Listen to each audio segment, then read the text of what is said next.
Hi there, welcome back to another video. Before we get into it, please be sure to drop a like and help us out with the channel. Alright, now please enjoy.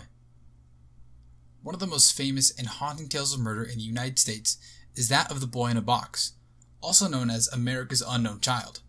On February 25, 1957, a gruesome discovery was made in the Fox Chase section of Philadelphia.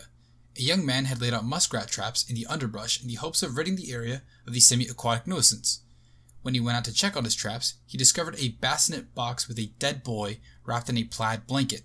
Shockingly, it wasn't this man who first reported the scene to the police. It wasn't until a few days later, when a college student attempted to chase a bunny away from the traps, that the police were notified. The abuse the victim endured was plain to see across his mangled corpse. Not only was the boy severely malnourished at the time of his death, but he had several surgical scars across his ankles and groin, as well as an unusual scar beneath the chin. It was clear that he was subjected to cruel torment as well as being a victim of homicide. An official investigation was opened up on February 26, 1957.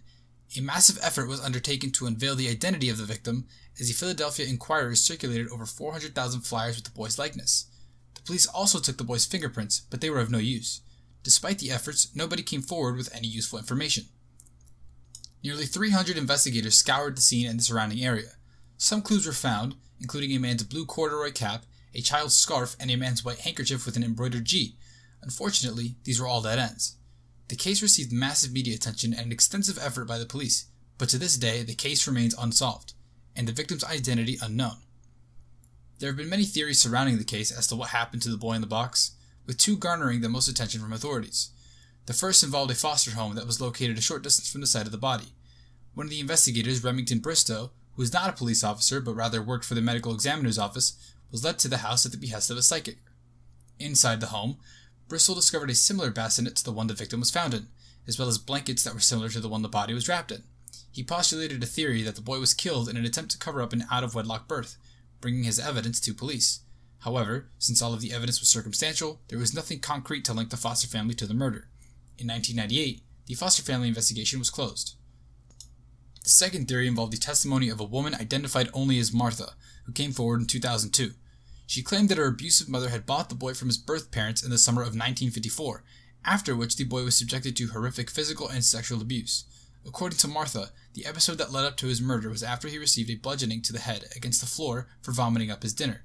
She claims her crazed mother attempted to revive the boy by bathing him, but it was too late. Shockingly, these details were in concordance with information only the police had, as autopsies had revealed that he had baked beans in his stomach as well as water-wrinkled fingers. Martha's testimony gained more credibility when she told police that her mother forced her to help her hide the body in the Fox Chase area, during which a male motorist stopped to see if they needed help. This was corroborated by a confidential witness testimony from a man in 1957 who stated that the body had been placed in a box left at the scene. Despite all the dots seeming to connect, the police were still unable to find concrete evidence to validate her story. People who had access to her house during that time denied ever seeing a boy, as well as stating that her claims were ridiculous.